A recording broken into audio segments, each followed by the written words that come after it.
তল কমল অমল দল নয়ন নয়ন হব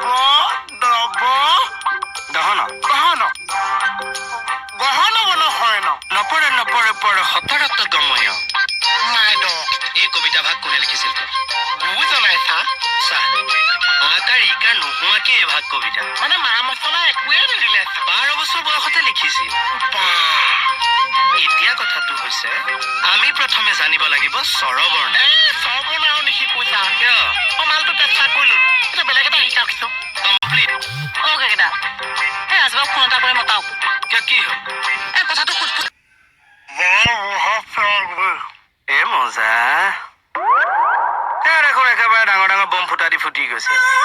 কথাটো হৈছে তোৰ যেতিয়াই শব্দবোৰ নুফুটে এনেকে পেইন এটা লগাইলে শব্দবোৰ ফুটাবলৈ চাবি ক'বলৈ চাবি দেখিবি শব্দবোৰ একদম ক্লিনকে ওলাব অৱশ্যা আজি আমি শিকিম ব্যঞ্জন বৰ্ণ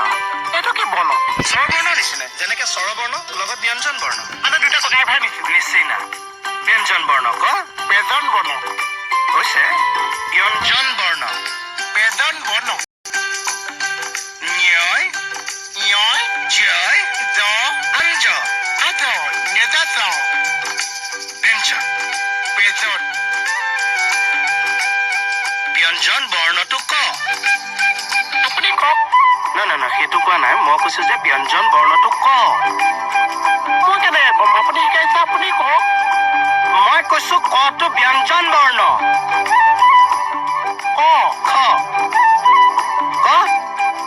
মই কি ক'ম ক খ গ ঘ এইবোৰ ব্যঞ্জন বৰ্ণ ক অ ক খ বেজন বৰ্ণ চা হলা মাৰিম ৰ